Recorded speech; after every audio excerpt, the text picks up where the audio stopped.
پاکستان اور متحدہ عرب امارات کے تعلقات نئی بلندیوں پر۔ متحدہ عرب امارات کے صدر شیخ محمد بن زاید ال نہیان آج اسلام آباد پہنچیں گے۔ معزز مہمان کے شایان شان استقبال کی تیاریاں مکمل۔ اعلیٰ سطح کا وفد بھی متحدہ عرب امارات کے صدر کے ہمراہ ہوگا۔ محمد بن زاید ال نہیان کی وزیر اعظم اور اعلیٰ حکام سے ملاقاتیں ہوں گی۔ دونوں ممالک میں معاشی تجارتی معاہدے ہوں گے۔ اسلام آباد کے وفاقی اداروں میں آج چھٹی ہے۔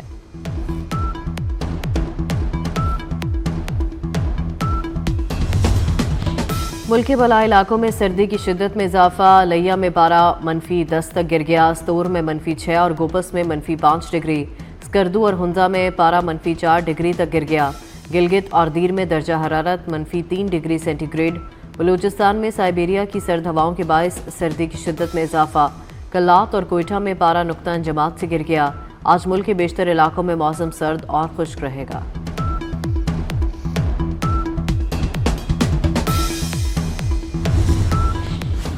لاہور کے فضائی معیار میں بہتری۔ دنیا کے فضائی آلودگی والے شہروں میں لاہور 5ویں نمبر پر چلا گیا۔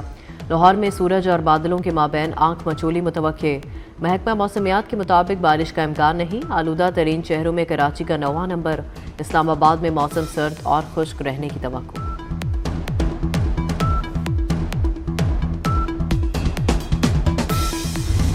پاکستان اور اردن کا فوجی تعاون بڑھانے پر اتفاق۔ فیلڈ مارشل سید عاصم منیر سے اردن کی مسلح افواج کے سربراہ کی ملاقات۔ دو طرفہ دفاعی تعاون پر تفصیلی تبادلہ خیال۔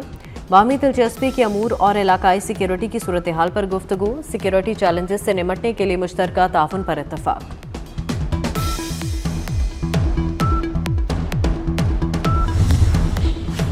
امریکہ کا شمال مغربی نائجیریا میں داعش کے ٹھکانوں پر حملہ۔ امریکی صدر ڈونلڈ ٹرمپ نے سوشل میڈیا پر پیغام میں کہا، داعش اس علاقے میں مسیحیوں کو ایسے بے رحمی سے قتل کر رہی تھی جو صدیوں میں نہیں دیکھا گیا۔ تشدد نہ رکا تو سخت نتائج ہوں گے۔ امریکی صدر ٹرمپ نے خبردار کر دیا، مسلح گروہ مسلم اور مسیحی دونوں پر تشدد کرتے ہیں۔ نائجیرین حکومت کا موقف۔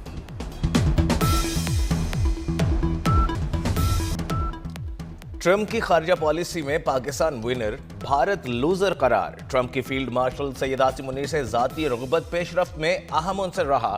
دنیا کا معتبر ترین جریدہ فارن پالیسی بھی پاکستان کی خارجہ پالیسی کا معترف۔ جریدہ فارن پالیسی کے مطابق ٹرمپ کے دوسرے دور میں پاکستان نے واشنگٹن میں اسٹریٹجک کم بیک کیا۔ پاکستان نے اعتماد اور رسائی حاصل کی جو کئی اتحادی بھی نہ کر سکے۔ ٹرمپ کی فیلڈ مارشل سے قربت نے پاک امریکہ تعلقات کو نئی جہت دی۔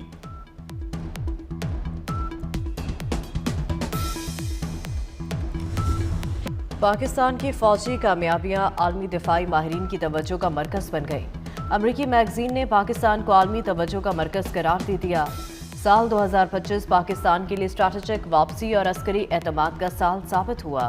فیلڈ مارشل سید عاصم منیر کا پیغام انتہا پسندی کے خلاف اہم سنگ میل ہے۔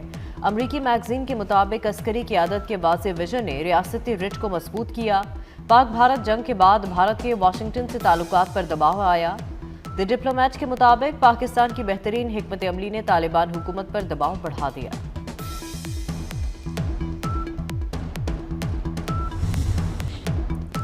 پاکستان میں اقلیتوں کو مکمل مذہبی آزادی ہے۔ اقلیتوں سے زیادتی پر قانون حرکت میں آئے گا۔ وزیر اعظم کی اقلیتی برادری کو یقین دہانی۔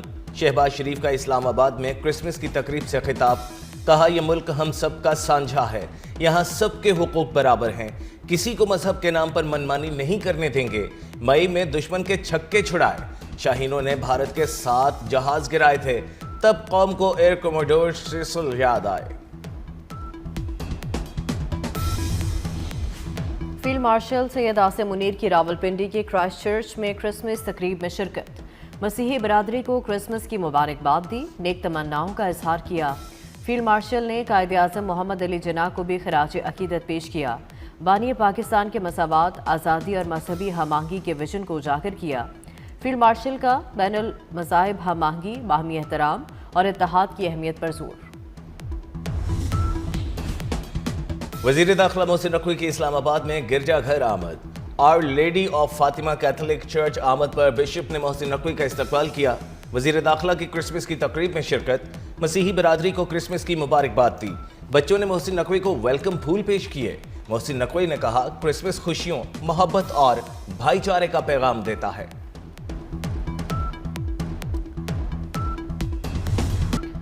باہمی احترام اور رواداری کی خوبصورت روایت برقرار۔ City news net work head office میں کرسمس کی بڑی تقریب، کرسمس ٹری سجایا گیا۔ وزیر داخلہ محسن نقوی نے سٹاف کے ہمراہ کرسمس کیک کاٹا۔ مسیحی سٹاف میں کرسمس تحائف تقسیم کیے۔ سٹی نیوز نیٹ ورک فیملی ممبران نے خوب ہلا گلا بھی کیا، مسیحی برادری کو مبارکباد دی۔ مسیحی برادری نے کرسمس جوش و جذبے سے منائی، گرجا گھروں کو خوبصورتی سے سجایا گیا، کرسمس کے گیت گائے گئے، منہ میٹھا کرنے کے لیے کیک خریدے گئے اور مزے کے کھانے بھی تیار کیے گئے۔ شہر اقتدار میں ضلعی انتظامیہ کے زیر اہتمام آتش بازی کا شاندار مظاہرہ، فضائیں رنگین روشنیوں سے منور ہو گئیں۔ پاکستان اور دنیا بھر میں کرسمس عزت اور احترام اور جوش و خروش سے منایا گیا۔ بھارت اور اسرائیل مسیحی دشمنی میں آگے نکل گئے۔ خوشیاں مناتے مسیحی ہندو انتہا پسندوں اور صہیونی کو ایک آنکھ نہ بھائے۔ مسیحیوں کو تشدد کا نشانہ بنایا گیا، گرجا گھروں میں توڑ پھوڑ، حضرت عیسیٰ اور حضرت مریم کی توہین کی گئی۔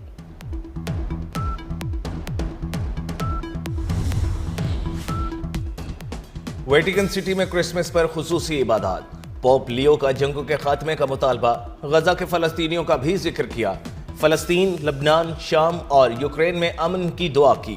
برطانیہ کے شاہی خاندان کی سینڈرنگھم میں لوگوں سے ملاقات، بچے شہزادی کیٹ سے مل کر بہت خوش ہوئے۔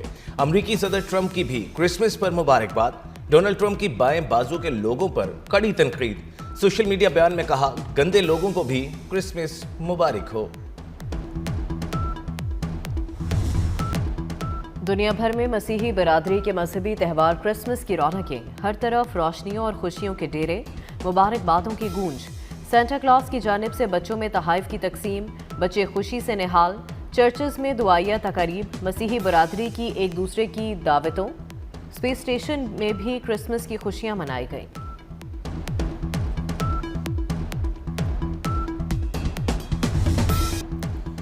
مودی کے بھارت میں اقلیتیں غیر محفوظ، مسیحی برادری کی کرسمس کی خوشیاں پھیکی پڑ گئیں۔ مختلف شہروں میں ہندو انتہا پسندوں کا کرسمس تقریبات پر دھاوا، دائیں بازو کے گروہوں کے گرجا گھروں، کرسمس تقریبات پر حملے، سینتا کلاس تباہ کر دیے، آرائشی چیزیں بیچنے والے دکانداروں کو بھی ہراساں کیا۔ ریاست چھتیس گڑھ میں زبردستی دکانیں بند کرا دی گئیں۔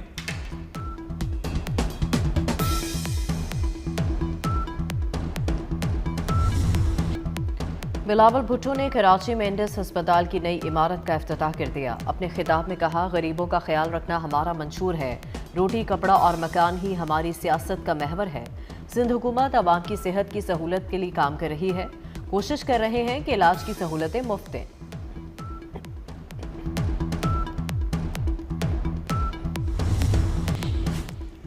پاکستان اور ایشیائی ترقیاتی بینک کے درمیان 73 کروڑ ڈالر کے دو اہم منصوبوں پر دستخط، 33 crore dollar second power transmission اور 40 کروڑ ڈالر سرکاری ملکیتی اداروں کی ٹرانسفارمیشن پروگرام پر خرچ ہوں گے۔ پن بجلی کے منصوبوں سے 2300 میگا واٹ بجلی کی قابل اعتماد ترسیل ممکن بنائی جائے گی۔ پی آئی اے کی کامیاب نجکاری ادارے کو باوقار بنائے گی۔ پاکستان خوشحال ہوگا تو ہماری نسلیں خوشحال ہوں گی۔ سابق وفاقی وزیر گوہر اعجاز کہتے ہیں دبئی ریل اسٹیٹ میں پاکستانیوں کی سرمایہ کاری 100 ارب ڈالر سے تجاوز کر گئی ہے۔ سرمایہ کار اپنا سرمایہ پاکستان میں لگائیں۔ خالدہ ضیاء کے بیٹی اور بنگلہ دیش نیشنل پارٹی کے چیئرمین ڈھاکہ پہنچ گئے۔ ایئرپورٹ پر پارٹی کارکنوں نے پرجوش استقبال کیا۔ طارق رحمان 17 سال بعد ڈھاکہ واپس پہنچے ہیں۔ 60 سالہ طارق رحمان 2008 میں لندن گئے تھے۔ طارق رحمان وزیر اعظم کے امیدوار ہیں۔ اور ملتان کے قلعہ کہنا قاسم باغ میں گل داودی نمائش اختتام پذیر۔ نمائش میں مختلف اقسام کے رنگ برنگے پھول شہریوں کی توجہ کا مرکز بنے رہے۔ پھولوں کی خوشبو اور رنگوں نے ماحول کو مسحور کیے رکھا۔ اور خیرپور میں کچے کے مختلف علاقوں میں پولیس کا ڈاکوؤں کے خلاف آپریشن، 9 ڈاکو اور سہولت کار گرفتار۔ رحیم یار خان میں تھانہ آباد پور کے علاقے میں پولیس مقابلہ، 1 ڈاکو ہلاک۔